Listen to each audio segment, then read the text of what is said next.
Anybody ever look at you on the street and just throw your entire day off? You know what I mean? You can be walking down the street feeling very secure, having a very secure day. You feel good, you know. And sometimes just a look can throw you into therapy for a couple of months, you know? You can be, and you walk. When you're feeling good, you walk differently. You walk, yeah, all right, okay, I'm walking. You know? But when you're a little secure, you kind of walk hesitantly. You know, you're nervous. Sometimes a guy comes up to you and just goes, if you're walking along, so you'll just go, what?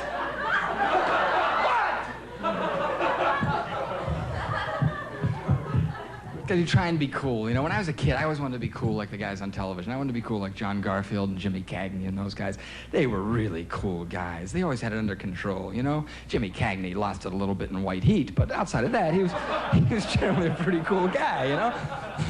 My mother? Anyway, I always wanted to be like those guys because they had such a nice acting style, you know? John Garfield always goes, sure, Jenny, I know all about it. You could always tell when they lied, though. It was a dead giveaway when they lied, because they always lied the same way. They'd say, come on, Johnny, play ball with us. Cut a couple years off your sentence in Sing Sing. And I'd say, I don't know what you're talking about. I don't know nothing about no murder. Come on, Johnny. Who said anything about murder? Oh, well, I read about it in the paper.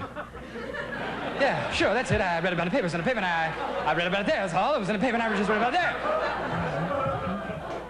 I was very influenced as a kid. So I'd be watching television, you know, and I'd be standing there and I'd be watching television and I'd believe all this stuff. My dad would go, come on, I need dinner, Mike. And I'd go, okay, just a minute. And he'd call me in and I'd be sitting there eating, thinking about what I just saw. And he'd say, you know, you eat all your vegetables, Mike. You grow up to be a professional hockey player. And I said, yeah, and Freddie the dog likes them too, because I'd always give my dog the vegetables underneath the table, you know. My dad said, wait a minute. How the hell do you know Freddie likes them? I read about it in the paper. Yeah, sure, that's it. I read about it in the paper. It was in the paper there, Pop. I did. Think Albert Einstein never did this in his life?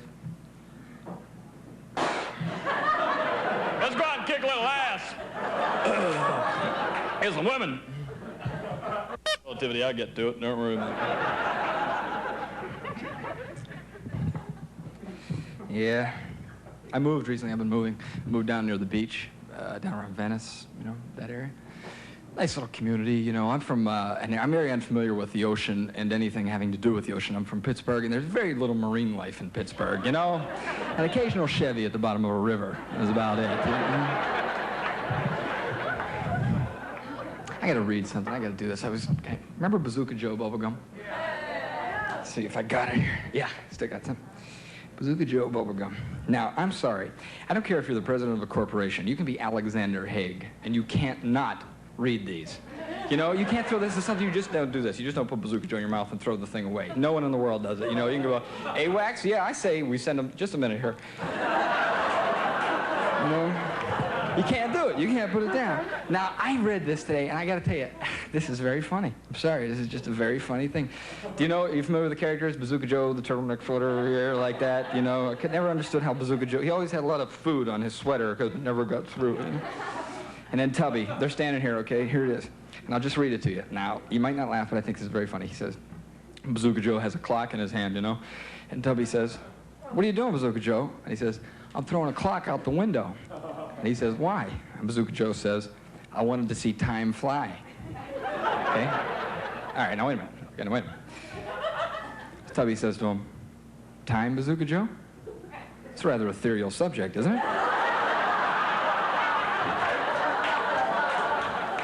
And Bazooka Joe says, well, it depends on how one views time. I mean, if you see time traveling in a horizontal line to infinity, well, then yes, I guess it is. But outside of that, people see it broken up in segments.